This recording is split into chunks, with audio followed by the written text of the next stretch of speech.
Thank you all for joining us for live Q&A with the Federal Reserve Board of Governors. This session is a complement to the bite-sized lunchtime talk you've already watched.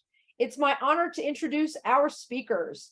Dr. Erin Troland is a senior economist at the Federal Reserve Board of Governors in the Division of Consumer and Community Affairs. She works on public and regional economics and the economic well-being of renters.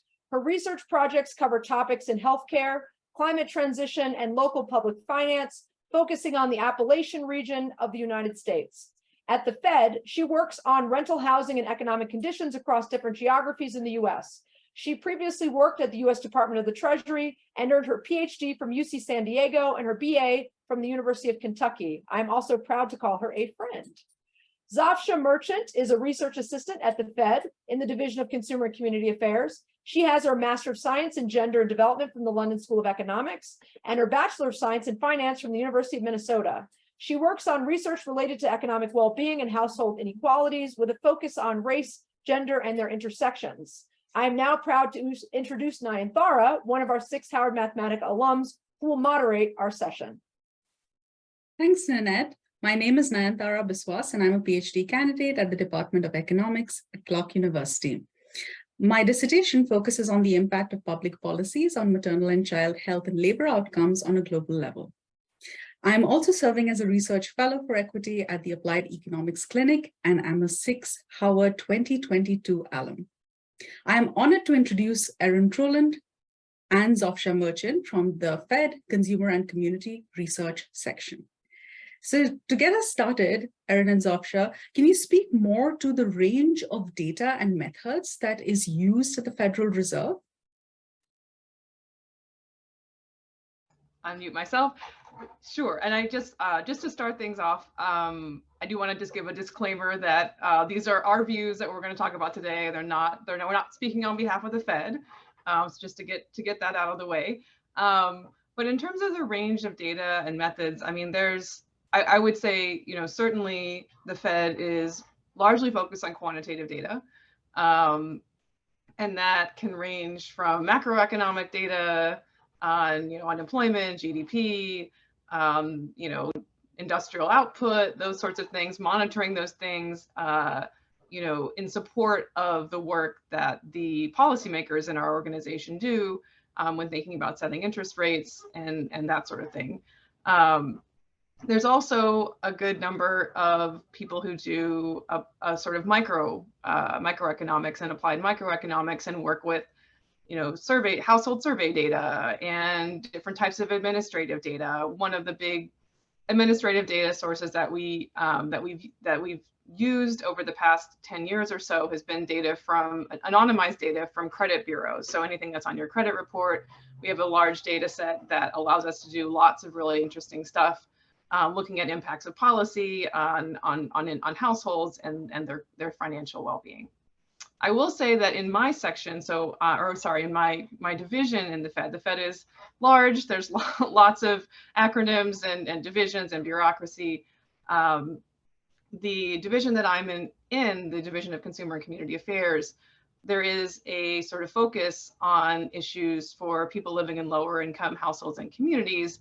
And there is some qualitative work that folks do in my division, but I'd say that's sort of where, if you're interested in qualitative work, that's kind of where it gets done. And I would say it's more the exception than the rule, but it's definitely something that that people in our division are involved in. Zofia, did you want to add anything to that? I think Erin covered it pretty well. Yeah, I think one of the surveys our section puts out asks qualitative questions so people can fill in responses, and that's what we analyze when putting up the report for that survey. So I think that's how that qualitative data gets used within our section. So, talking more about the surveys which are conducted by the Fed, are there any which can particularly be used by researchers or by students at the institute, which are open source, say, and which would you recommend? So there's a lot of, I think as far two sort of main household surveys that the Fed, that within the Fed both are publicly available. So you can go to the Fed's website, you can download the data.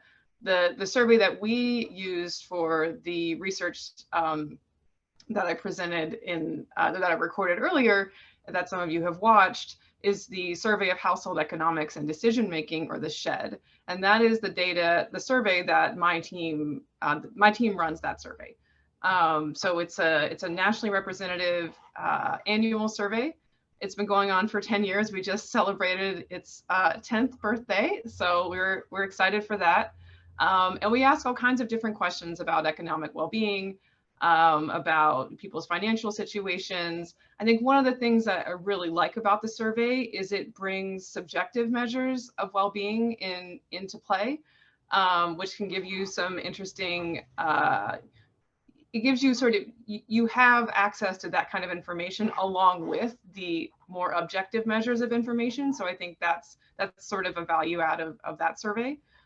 There's also an annual report that we write that's also available on the Fed's website. So I think if you're interested in this data set, that's kind of a good place to start, because you can just kind of see, like, you know, there's different chapters on different topics like education, employment, credit. And so whatever you're interested in, you can kind of look over that chapter and just get an idea for what's in there.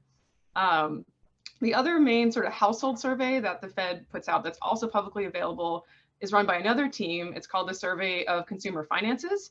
And that is used a lot in people studying wealth inequality, for example. So it asks people very detailed information on sort of their household balance sheet. And it's fielded every 3 years, I want to say. And that is also available on the Fed's website publicly. Yeah. So I'm actually using a SHED for my work right now, and I tried to use the Survey of Consumer Finances, and SHED is so much easier to use. So it's much more user-friendly, which is like my plug. And talking a little bit more to how, you know, one can use qualitative, you know, data as well from, say, you know, things like data sets like the SHED and the Survey of Consumer Finances. What other like methods do you think that social science researchers can develop using these different kinds of like qualitative measures that are also given?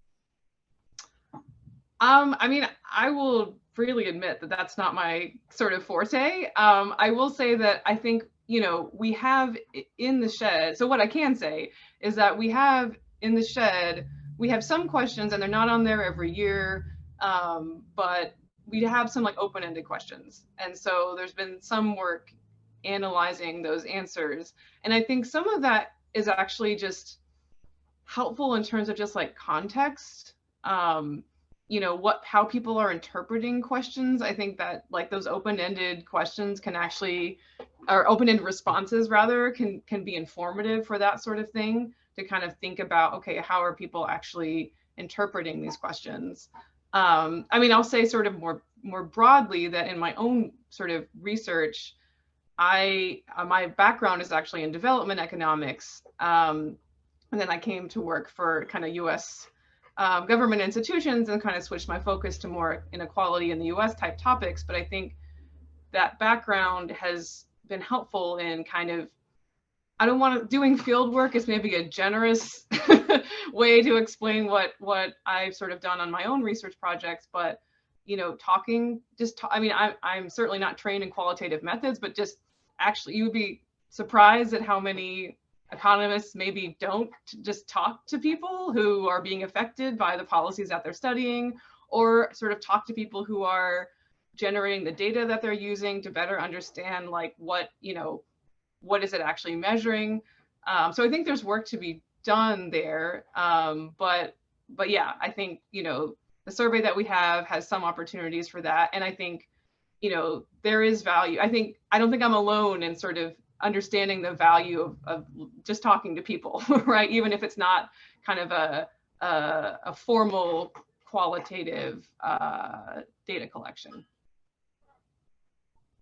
After my next question, I will open this up to the audience. So I wanted to ask particularly about what are the creative solutions that social scientists and economists can use when you're in a low data environment, and particularly in terms of SHED, why was there this lack of data on renters and such? Because I remember that you had mentioned that in the talk.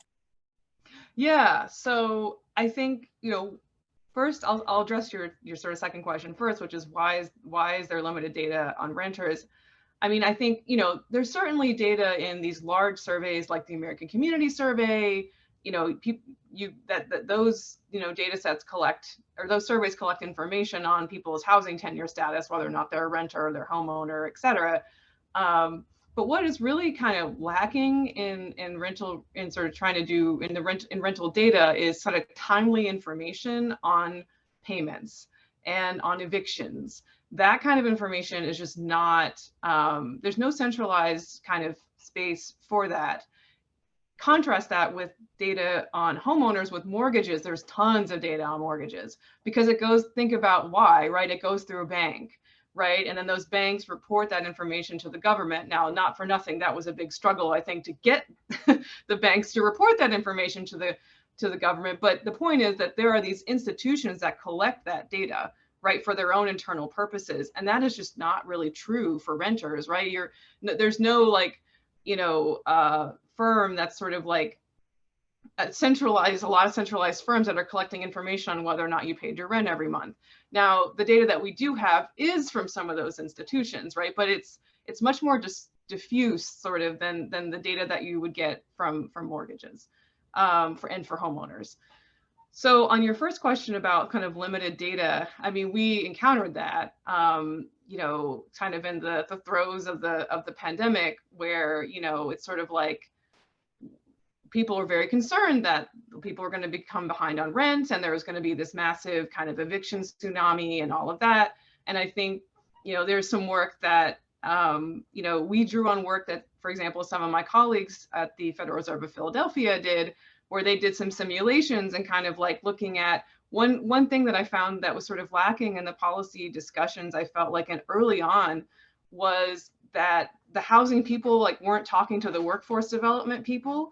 And there was so much unemployment assistance going out that, like, yes, there were problems with it. I don't want to say that there weren't, but like there was an unprecedented amount of money going out to help people, stay in their homes and keep paying their bills and sort of maintain some financial security. And I think early on, there was kind of not a recognition of that. Like, yes, people are losing their jobs, but there's all this assistance out there, including the stimulus checks. And so some of the work that my colleagues did at the Philly Fed was kind of take data on, they used American Community Survey data to kind of build a model to kind of show that, like, hey, look, like, we're going to simulate kind of how many people are losing their jobs, but also factor in, people are getting unemployment, and kind of show that, like, yes, there's an issue here. People are becoming behind on rent, but it's not as big of an issue as it maybe would have been if we didn't have all this assistance out there. So it's sort of, taking the data that you do have, you can build models, you can run simulations to kind of, try to understand what's going on. And I also think another thing that was super helpful in kind of trying to make heads and tails of all of this was I talked to someone who had a lot of expertise in the Fed system on, she used to work on tenant law. She's a lawyer.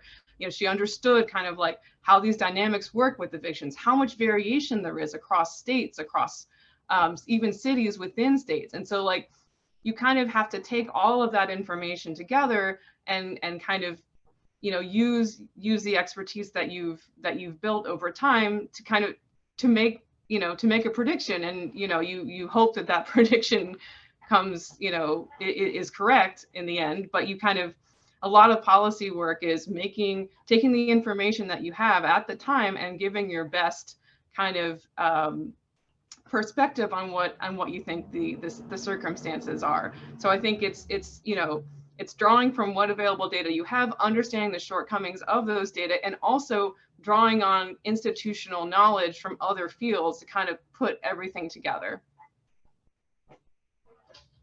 I have a question for Zofsha before we move on to the audience. So what was your experience like working at the Fed, and particularly working with Erin on this project? Yeah, so I'm coming up on my end of my first year as an RA here at the Fed, and I think I've really liked the experience, especially in this section. So like Erin talked about, I think macroeconomics is definitely present in the Fed, but I think our section specifically works on applied micro, and that is my area of interest, and especially low and moderate income communities and individuals. And so I think this section was a wonderful fit, and they do research in this area. And specifically working with Erin, I think when I first started this project, I did not know much about rental or housing policy. And so Erin definitely took me under her wing. It was very supportive, and it didn't feel like she was the economist, I was the RA. She very much treated me like an equal, which I think was pretty wonderful, and you don't get that a lot. But essentially what that looked like is she would help explain big concepts to me, and then I would go back and work with the data, and then come back and we would kind of talk about the results we found. I think we initially thought we were going to get different results, and when that didn't happen, it was a lot of like talking and reading through the literature. And I think that really helped me understand more about rental housing.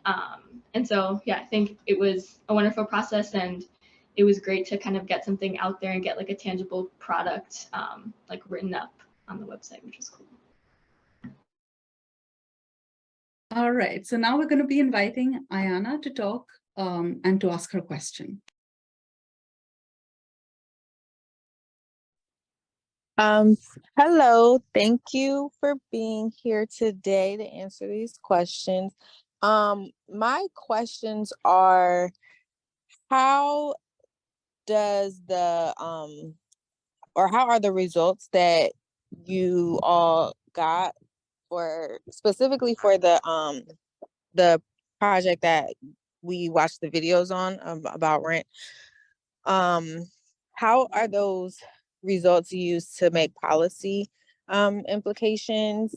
And how do you all work with other government entities like HUD, for example, to create some sort of solutions for these actual problems that you're seeing? Yeah, so these results, you know, I think the Fed before the pandemic, you know, just being to be candid, didn't really have a whole lot of expertise on rental. And kind of once the pandemic hit, it was, oh, maybe we need to, you know, maybe we need to put some resources behind this. And so people kind of in my part of the Fed and me in particular, and then some of my colleagues were kind of tasked with, okay, you know, you've been thinking about housing affordability, now let's think about rental. And I think that was a very important, you know, decision made by, you know, people who are above my pay grade to kind of like, we need to really be focused on this. And so I think, you know, over time, you know, we developed expertise in the area. We actually added these questions to the shed because of, you know, the pandemic. We didn't have a rent question on the shed, kind of embarrassingly, like about did you pay your rent on time kind of thing, pre-pandemic. The question that we had, the reason we got the data, sort of, we were measuring people in 2019, and the study that you guys watched the recording of is because we asked a retrospective question in 2021. But that information, you know, goes, the information, the results from the shed are presented to the, you know, the governors of the Fed system.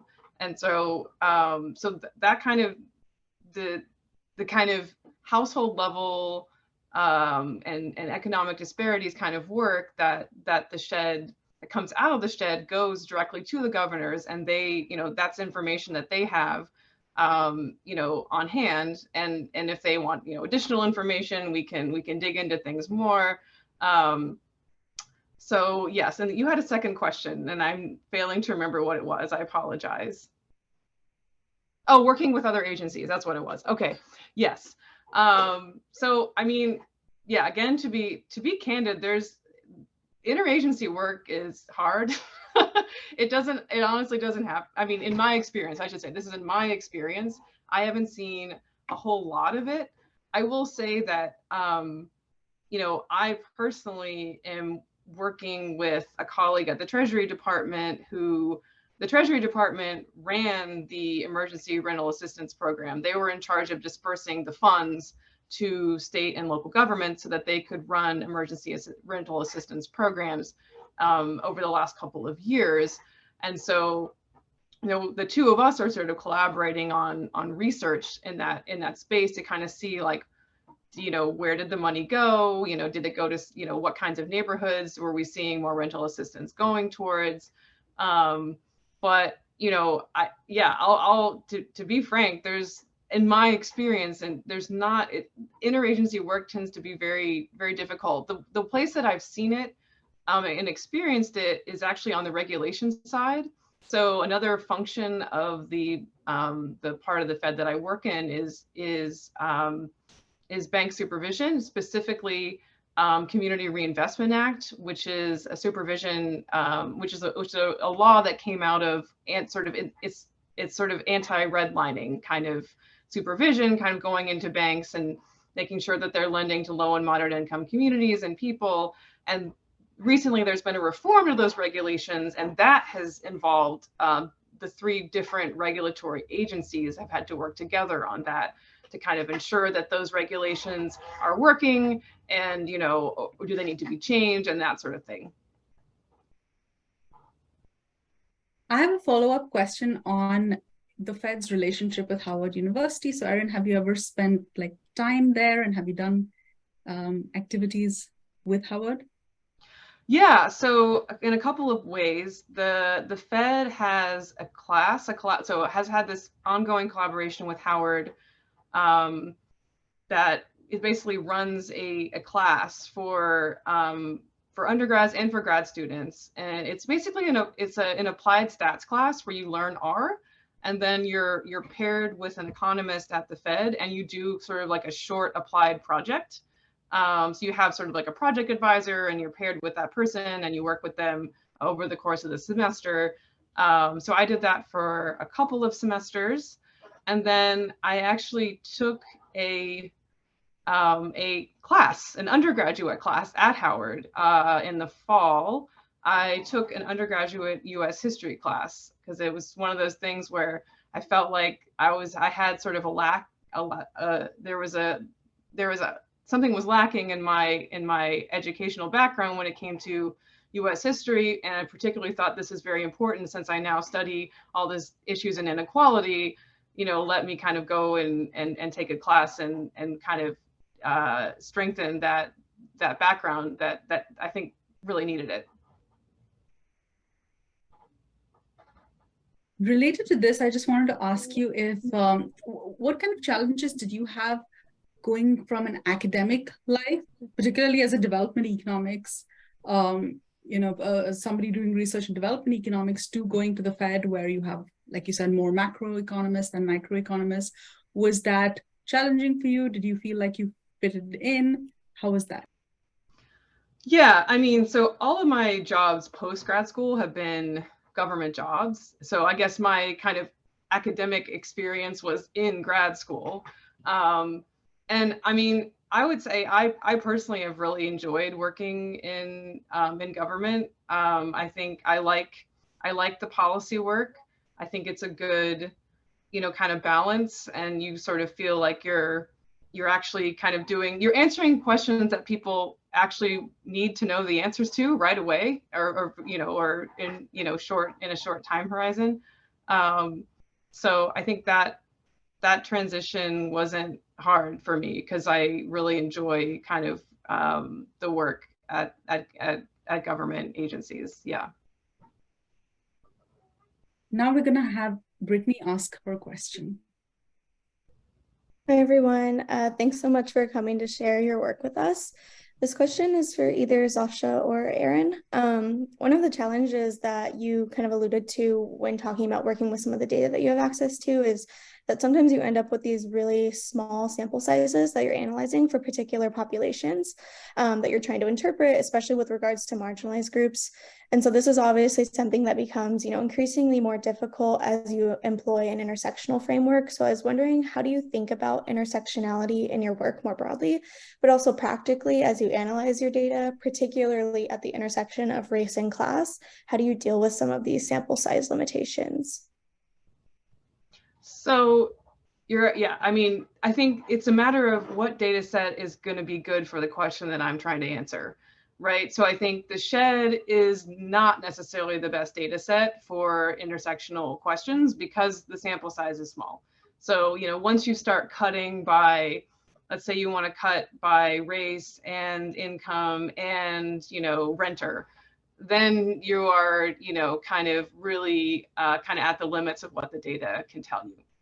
On the other hand, if you use other data sources like the American Community Survey, for example, you're going to have a much bigger sample size. Or the Census Household Pulse survey is another data set that, if people haven't heard of it, it's a survey that the census started putting out during the pandemic, and they're still running it. It's publicly available. It's, I think, 100,000 households per survey wave, and it's monthly at this point. But earlier on, it was like every other week or something like that. And so I think it's a matter of, okay, you know, if I want to answer questions about intersectionality, I need to use a data set that's going to allow me to do that, right? And so I think, you know, that's the sort of thing where when we're doing our work, we realize, okay, you know, there are limitations to certain data sets, and so if we want to answer those types of questions, we need to go to a different data source. Yeah. I'll also just add on that that's definitely something I'm interested in, is like the intersections of race, class, and gender. And so with the SHED, race and gender, typically the sample size falls below 100, and I think when it's below 100, we don't use it. So race and class, sometimes the sample sizes are larger, so that's been nice. But another technique sometimes we use is adding on past years of data. There's like a panel that runs through, and so that can sometimes help with like when studying the intersections, but it's definitely something to work on. Yeah, that's a great point, actually. Yes, that I'm always thinking about like using like needing the sort of time series variation and needing the kind of latest data. But, you know, if you aggregate, you know, 12,000, you know, observations per year over 5 years, you've got a much bigger data set. Yeah, it's a great point. Rebecca, would you like to ask your question next? Sure. Thank you guys so much for coming to chat with us. I have a question that is maybe it's a question about culture at the Fed.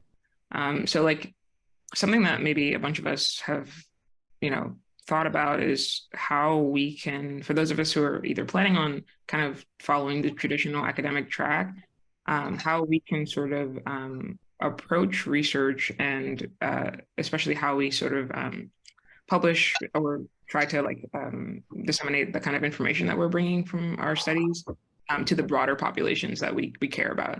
And so I'm curious first, what the kind of like, so something that I've encountered kind of in the more, I study like crime policy and the more like public policy space is that there's a kind of view of academic research that is like really out of touch with like the sort of limitations of people who are doing policy work. And I'm imagining sort of like government organizations as well. So I'm curious, number one, what the sort of like general culture is at the Fed about kind of like academic research, especially in economics, but in other maybe social science disciplines as well. And then the second question is, you know, for those of us who are aspiring like academics, like what do you sort of recommend for us to sort of, how can we sort of market our research in a way that is hospitable to the space of like policy practitioners? Yeah, so yeah, I think that's always kind of a struggle, right? Because I mean, you know, academic research kind of is very thorough. It can be very precise, but it also takes a long time, right? And so, you know, oftentimes, as I was alluding to earlier with one of the other questions, like we don't have time to. We're going to have to make a decision based on kind of limited, well, maybe not make a decision, make a recommendation, I should say, based on limited information. But I think, you know, in both of my roles, when I was previously at Treasury and now that I'm at the Fed, you know, one of my roles is to take I mean, I do my own academic research, but to take, other people's academic research and kind of be up to date on kind of what's going on in the academic literature, and then be able to translate that to, maybe the work that we're doing internally, right? So it's trying to explain those kinds of things to different audiences internally is kind of part of my job. I think in terms of how academics can kind of, take, because then I need to see your work, right? That's the right. And so that's kind of that can be challenging, right? I think, one of my colleagues who was in academia for a number of years did a lot of work with think tanks. And I think that can kind of be a way to channel your work into an organization that is more policy and policy focused. So I think that's, as an academic, that can be kind of a way to have more, to feel like you're having kind of more of a policy impact. Yeah. Kevin, I will now invite you to ask your question. Okay. Hi, Erin. Thanks again for coming here. We all really appreciate it. So I actually have 3 questions, if that's okay. So one is going to be focused on like the research, and then the other 2 are more like career-wise and stuff like that. So the one on the research is about so the work the Fed does is usually at the like federal level, of course, right? But one of the things that I see as myself as a healthcare researcher, so I use a lot of Medicaid data, for example, and there's so much variation across states, and you see this. So in even policies like emergency rental assistance, right? Part of the reason the policy had issues is that states were asked to basically build their own policies, and some states actually wanted to do it, and then some other states, for some reasons we won't get into, didn't do really effective jobs, and in fact some states didn't even spend the money. So how do you work at the Fed, like think about like federalism and how a lot of the time federal policies have to be implemented at the state level, and how heterogeneous those implementations can be? And then the second thing I wanted to ask is about your career trajectory. So it was Treasury and now Fed. Did you, when you were on the market, did you think about going into the academic route, and what made you kind of lean towards going to the Treasury as your first placement, and then to the board? And then finally, I'm just curious, as someone that just went the academic route. And then finally, I know the Fed offers a lot of opportunities for like grad students, and like those pre-doc programs and stuff like that for those who want to go to grad school. But does the Fed offer programs for those who have already graduated and aren't doing a postdoc and have like an academic position? Are there opportunities for academics at the Fed? Okay, thank you. Okay, I took notes.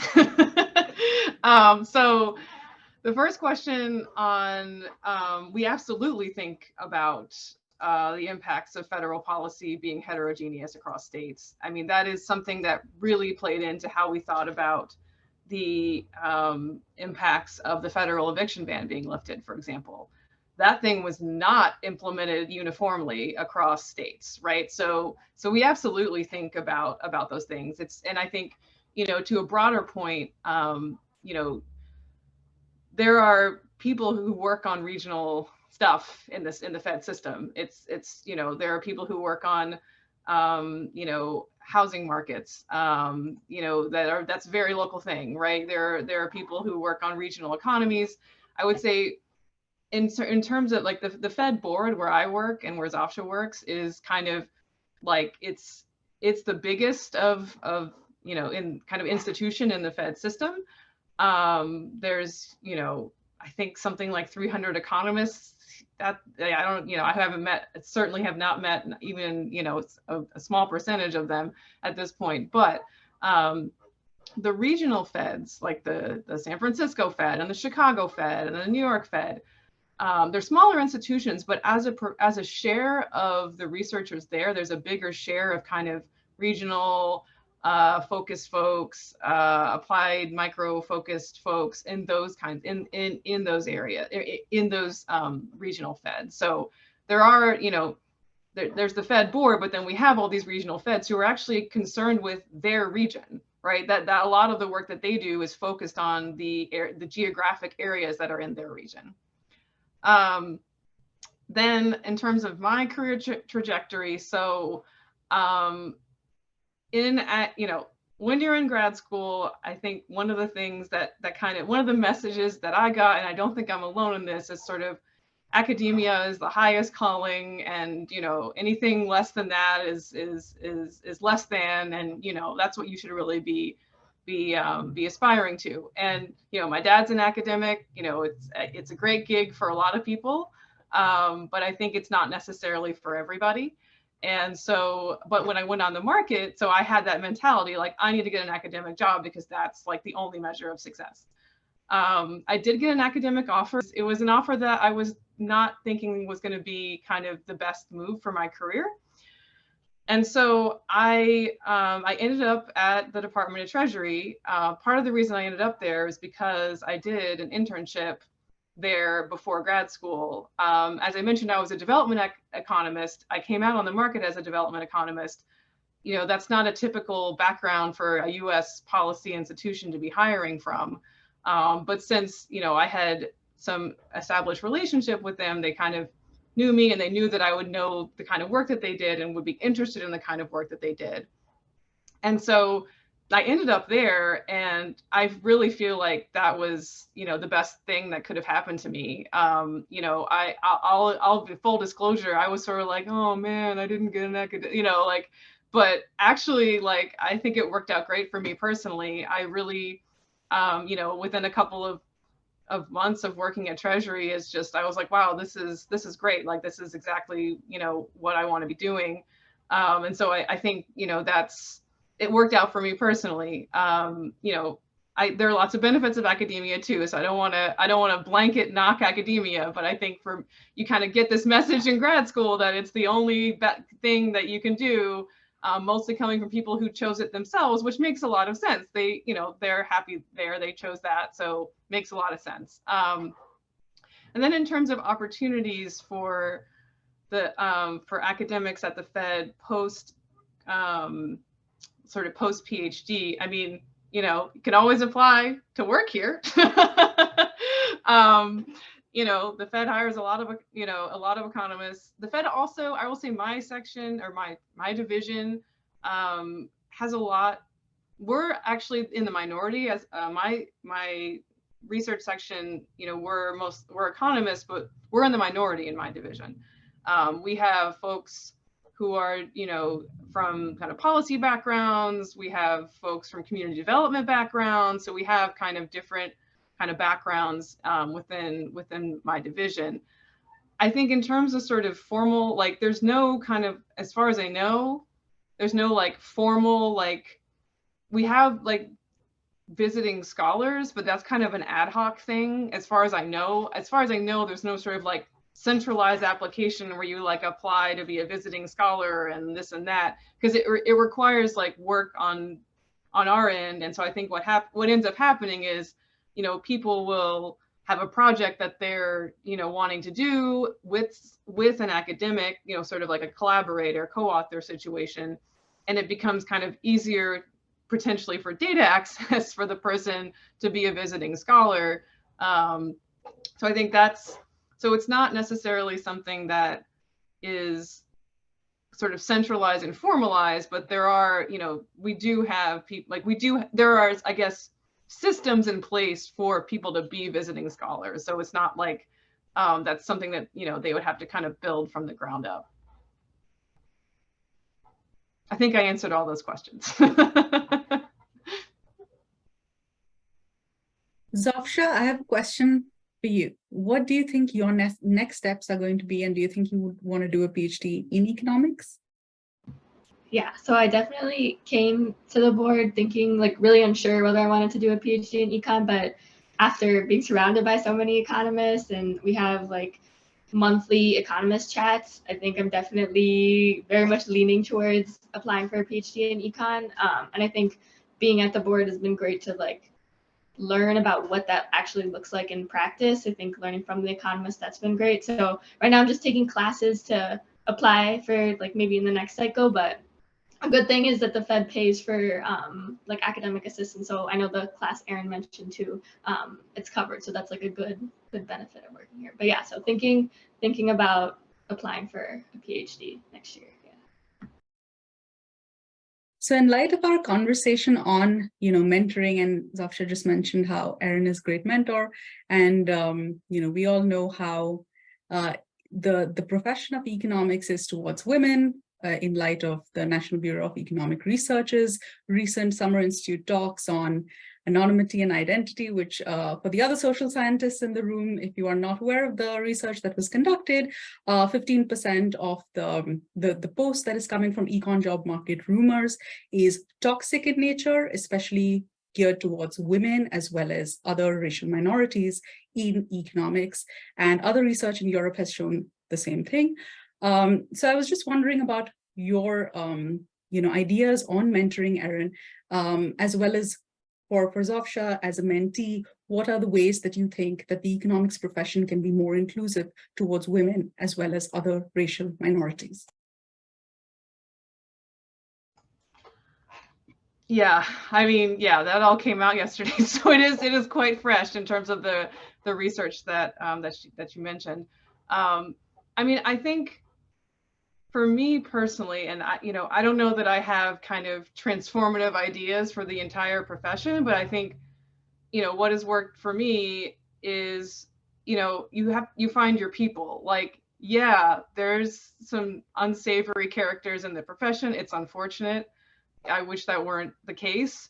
There's also a lot of really great people in the profession. And I think for me personally, it's just been a matter of finding those people. And I think, when you go to conferences, I feel like you can get a read on people. Like, it's not hard. So I think, once you're out kind of doing conferences and even, when at your own employer, like you kind of build those connections with people who are going to be, welcoming, who are going to be inclusive, who are going to be supportive, and then you pay that forward, right? And so I think for me, that's really important is, and I think one thing that is unfortunate this is not, I think, specific just to economics, but maybe to academia in general, is, mentoring is not really professionally rewarded. Right? What's rewarded is publications. And so it's sort of like you have to be, taking time out of your, research to be doing these things that really, I mean, we won't survive without the next generation of scholars. So to me, it's just absurd that that's kind of seen as a less than activity in terms of kind of the way that the system is kind of set up. And so, I mean, I think, I don't know about, how to change the system. Maybe there's ways to build in incentives for that kind of work, or at least, maybe to at least kind of provide, resources for people who are doing those activities, like in terms of maybe, less teaching, for example, if you're doing a lot of mentoring. But I do think that, like, for me, it's a very energizing thing. And so, to me, it's not kind of like a net loss. I mean, but even to me personally, right? It's like, I find that kind of work so energizing that it doesn't really feel like work to me. And so it almost, in some ways, like feeds into the energy that I have for my research, because I'm learning things from people. I feel like I'm,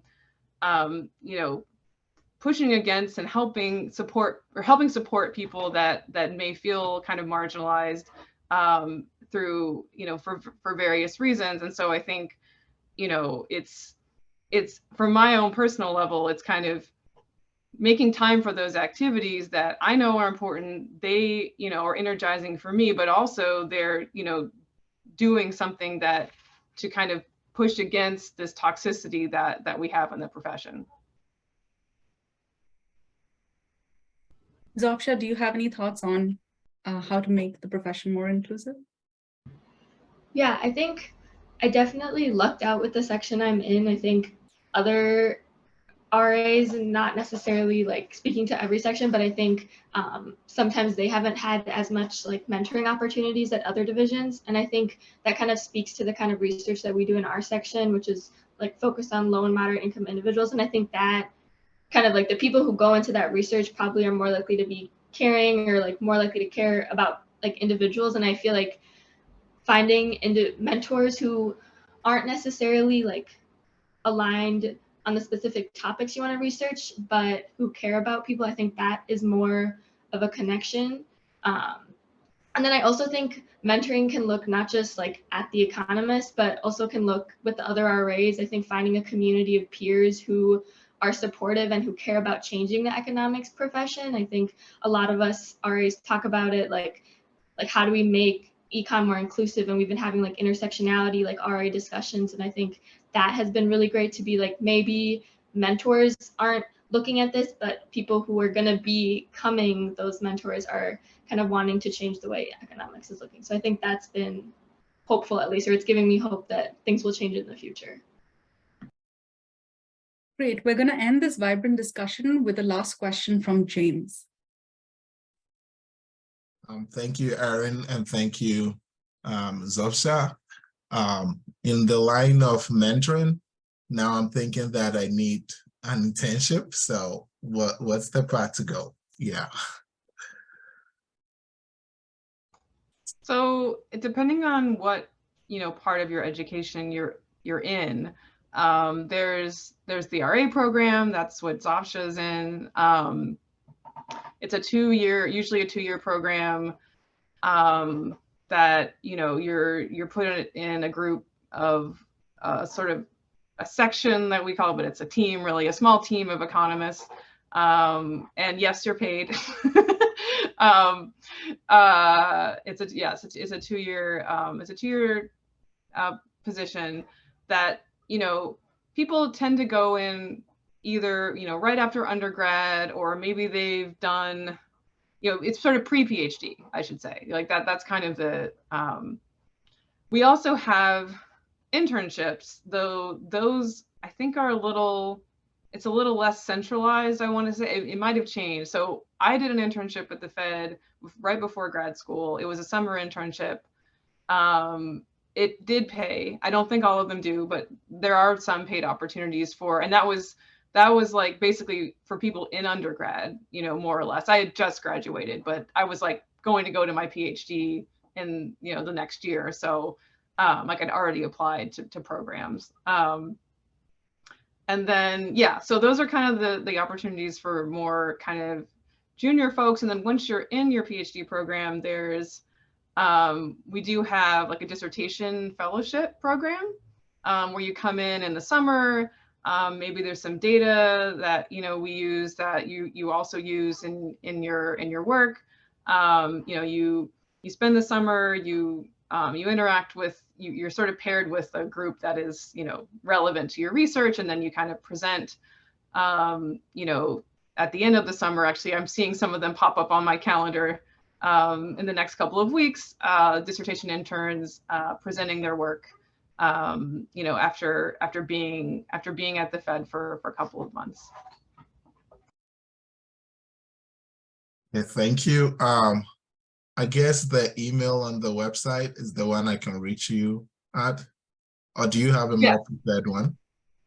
If my Fed email, I'm also very Googleable because I'm the only person with my name. So, so yeah, feel free to reach out if you have questions about like when to apply, or where follow-up questions about those different types of opportunities. Thank you, Erin and Zofsha, for your time. Please join me in thanking our speakers. Zofsha is not even a PhD student yet, and she's did the damn thing. So thank you for joining us. You all are on break. Thank you all for watching. For more information on SICSS-Howard Mathematica, visit our website, follow us on social media, and join our email list.